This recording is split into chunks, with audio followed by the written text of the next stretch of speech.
So this is going to be a reading from White Sky, Black Ice, which is the first book in the series. And it's the book where we meet Nathan Active and he starts his relationship with us. Just to set the scene a little bit, Nathan is on duty one morning. He's a state trooper, and the dispatcher with whom he's flirting gets a call about an apparent suicide across from the Dreamland bar. And the Dreamland is a true behavior sync bar. If you're going to go to hell in Chukchi, that's a pretty good place to start. Nathan doesn't really want to get involved because it's a city case. The troopers handle things out in the villages around Chukchi, but not so much in Chukchi. But the dispatcher can't find the police chief, so Nathan agrees to go over there. And this is what he finds when he gets there. And it tells also how he gets there.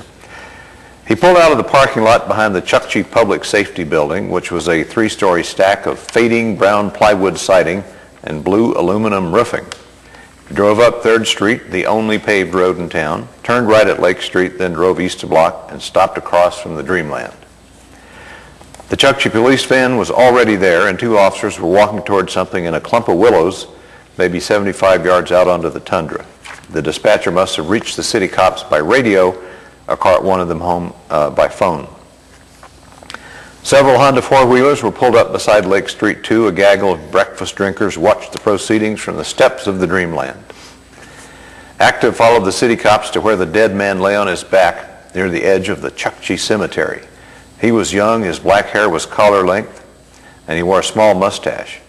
His legs were drifted over with snow, but his head and upper body, more sheltered by the willows, were only lightly frosted. There was a snow-covered rifle across his snow-covered legs, a bullet-sized hole in his throat, and a shadowy stain on the snow under his neck. Active were sure that when they turned him over, they'd find a much larger hole where the slug had come out. "Mind if I take a look?" he asked one of the city cops, a white man named Mason. Mason nodded. "Just don't touch anything till the chief gets here." Active squatted and studied the rifle through its dusting of snow. Looked like an old .30-30 Winchester carbine, good for anything from seal to caribou or even moose.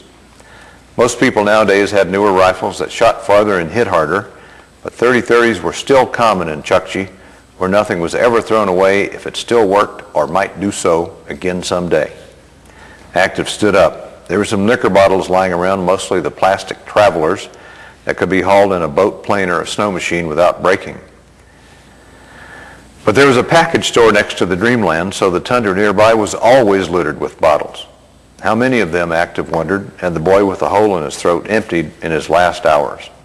Active turned as footsteps crunched in the snow behind him. Jim Silver, the city police chief, stopped beside Active and studied the corpse. Silver was a tall, paunchy man with an acne-cratered face. He had been around Chukchi since before Active was born, and Active imagined that he would still be there, like the west wind, when Active was long gone. "Another one, huh?" "Well, it looks like it," Silver said. "This is the 3rd suicide since the weather turned cold." "You know him?" "I think so, but let me check." Silver squatted and patted the boy's coat pockets, then reached into one and pulled out a photo ID badge by one corner. "Yep," he said after a moment's study. "George Clinton, one of Daniel's boys. Looks like he got himself a job at the Gray Wolf mine." He waved the badge at Active, then tucked it back into the same pocket it had come from. "We'll move him pretty soon. We just need to get some pictures for the coroner. Not that there's much doubt about what happened here." "Well, you don't need me. I'm only here because the dispatcher couldn't find you guys at first." Active started toward the Suburban. "Actually, there is one thing." Active turned, knowing what was coming. Silver was white, and so were the other cops on the scene. He, Nathan Active, was Inupiat Eskimo, like George Clinton. "You got a minute to go by and break the news to old Daniel?" "Jim, I speak less Inupiat than you do. You know that." "Well, Daniel's English is pretty good." "How about one of the other guys?" Active jerked a thumb toward the 2 city cops starting to work over George Clinton's body. "I need him here for a while yet." Active shook his head and shrugged. "Where's the house?" Silver pointed across the tundra to the southeast. "That white one there by the lagoon. You owe me, Jim." "I owe you," Silver said. And so started Nathan Active's case.